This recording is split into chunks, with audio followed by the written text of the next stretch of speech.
Welcome back to the channel, folks. After owning my i3 for 2 years and counting, after putting north of 50,000 miles on this i3 and counting, my interior needs detail because Cosmo's definitely Cosmoized it.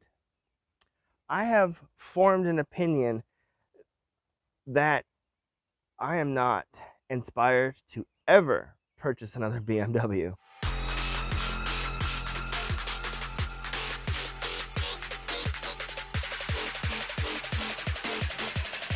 Now, my opinion on not wanting to buy another BMW isn't based solely on this i3 as a car.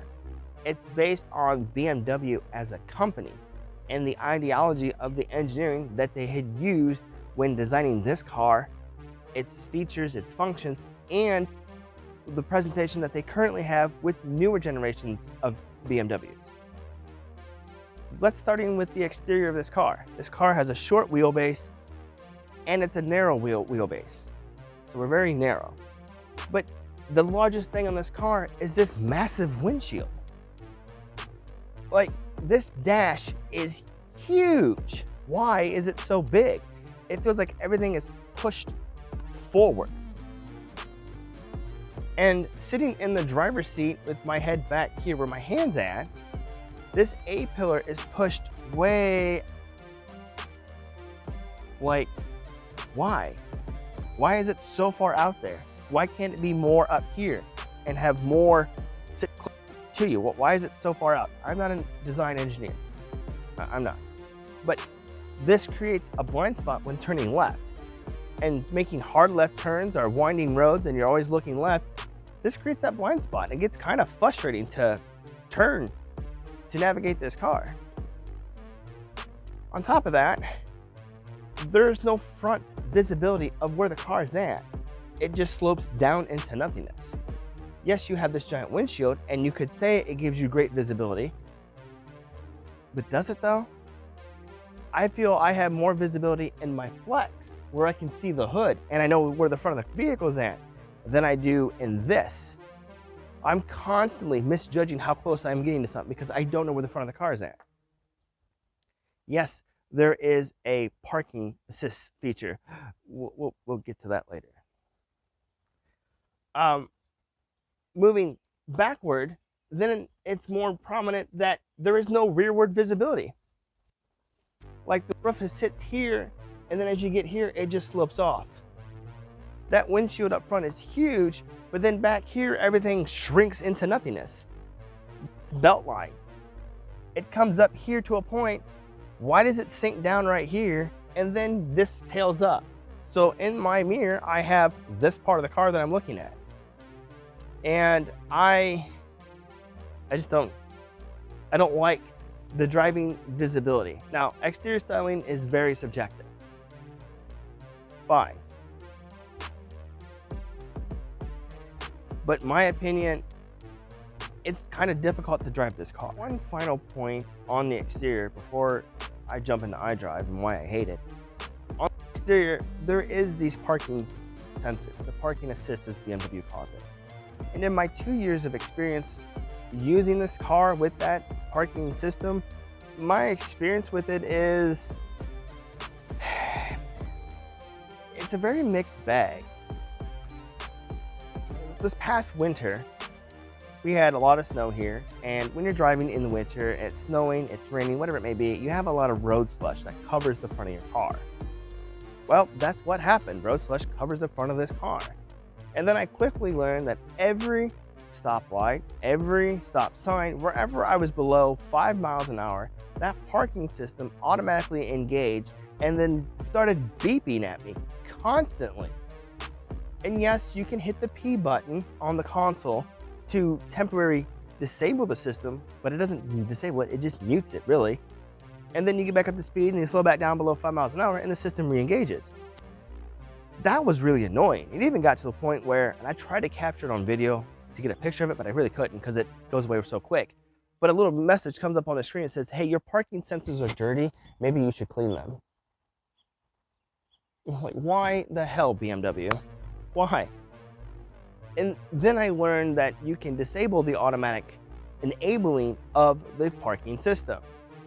But even that is a mixed bag, because even though the front sensors are disabled, when you get in and put it in like reverse, the sensors are re-enabled for the front and will be beeping at you if there's something right there that they can bounce off of and tell you that you're too close, even though you've disabled the automatic engagement of them.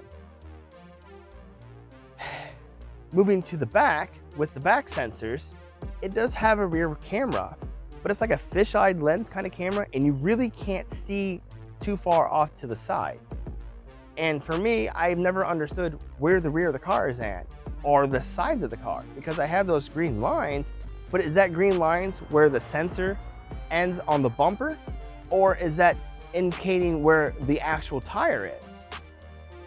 Because I can't see any markings from the rear of the car or any physical part of the car, the camera itself is the end of the car, it's kind of hard using that backup camera.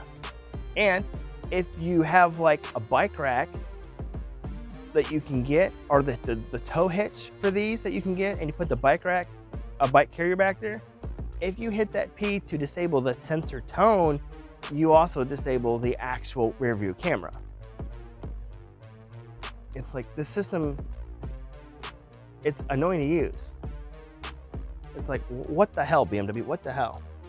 Even a side note on this little system here, if you did not hit the P button to mute the sound and you left it going, you cannot turn the radio volume up to drown out the sound. It actually limits how loud you can turn the radio volume.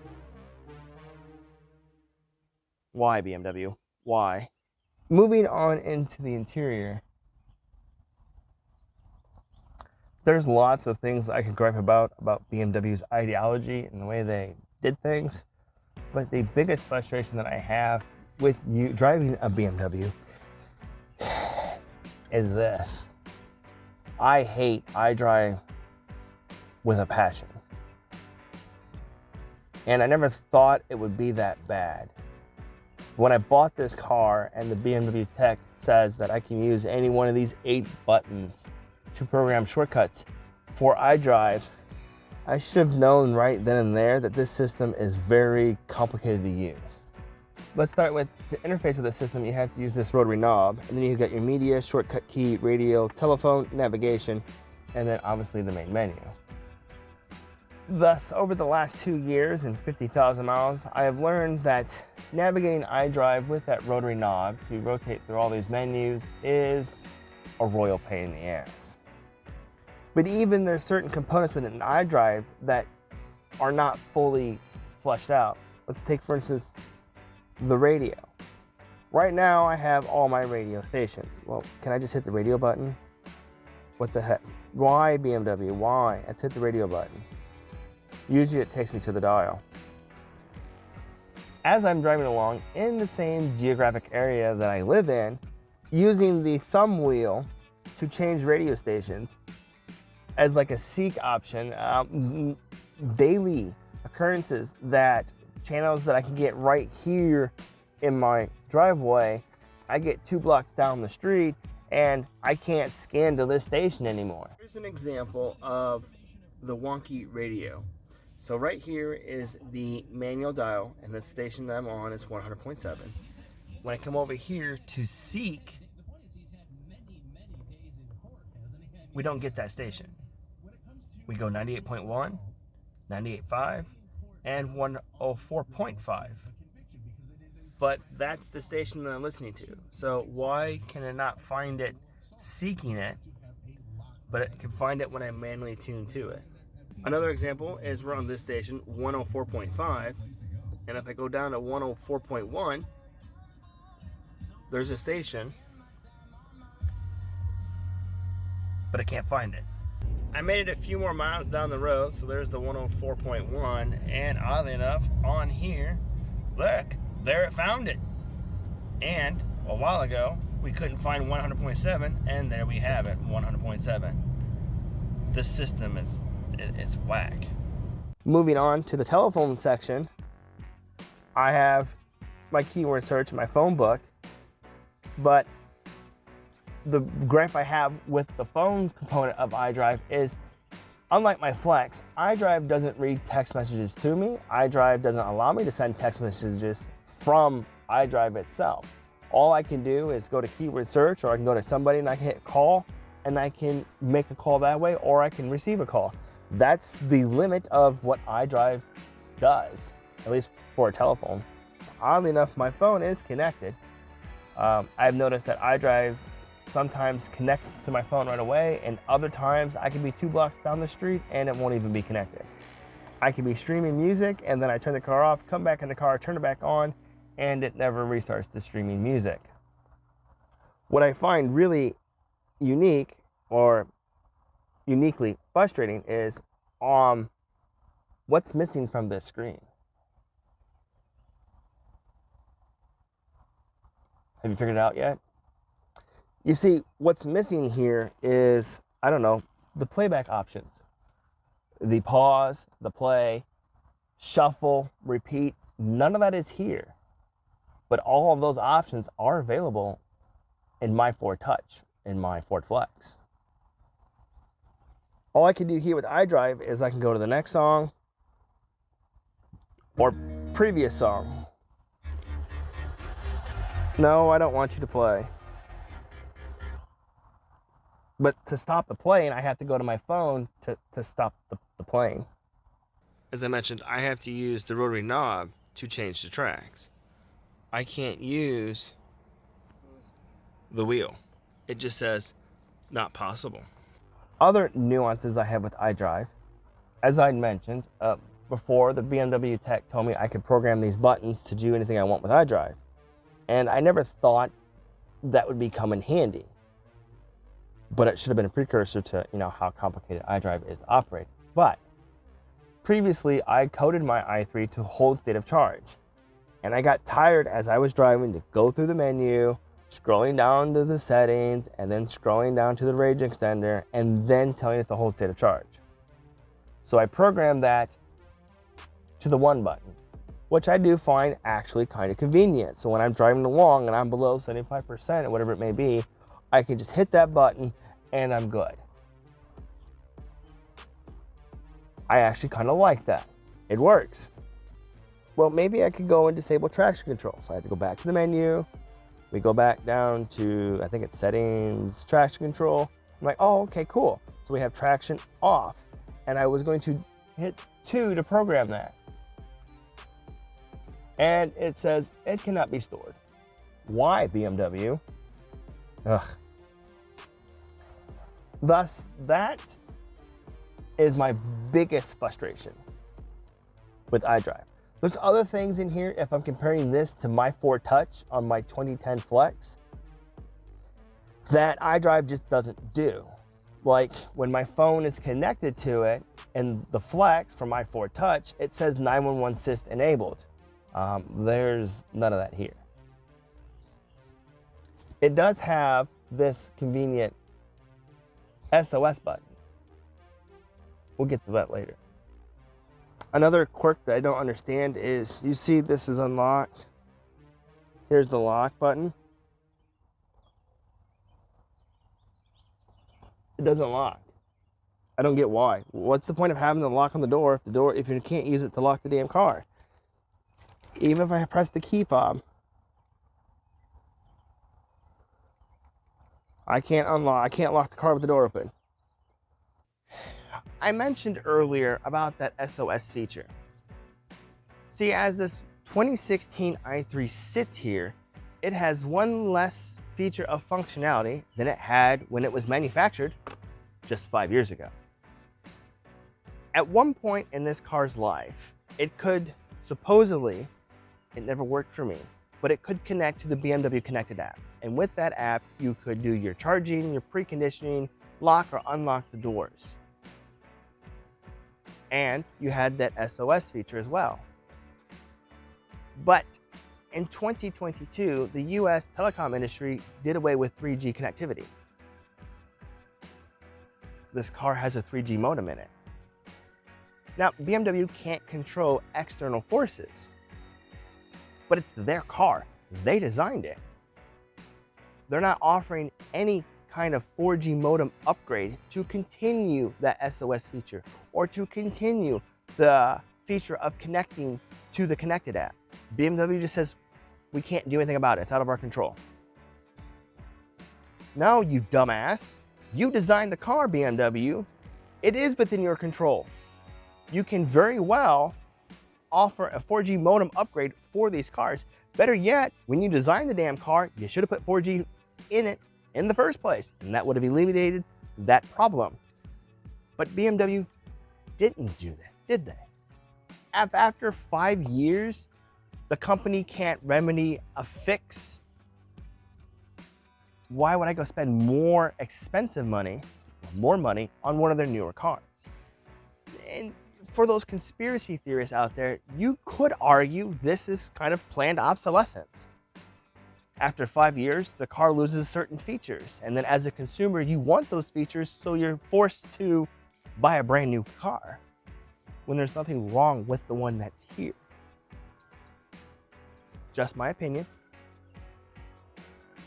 Other things that BMW has done that I don't really understand why, and I wouldn't buy that ad into me not wanting to buy another one, is you have the 12-volt battery that gets replaced on these cars. That's fine, not a big deal, although it's only from one vendor, so that kind of makes it of a challenge. But when you replace the battery, you're supposed to register that battery to the car. And I understand that ideology, new battery, tell the car it's a fresh battery, and it won't send as much power to it to charge it. My gripe with it, though, is as sophisticated as iDrive is, why is that battery reset feature behind a scan tool? Why couldn't BMW engineer that into iDrive so the consumer could easily replace the battery in their driveway, fire up iDrive, and reset the battery right there? Why do they have to have a scan tool to do it? Building on that, resetting the oil life monitor for the Rex engine. Why can't that be in iDrive as well? Why does it have to be in the little HUD display in some secret code combination you have to press that button to get to the menu? Why can't it be displayed easily in iDrive for the consumer?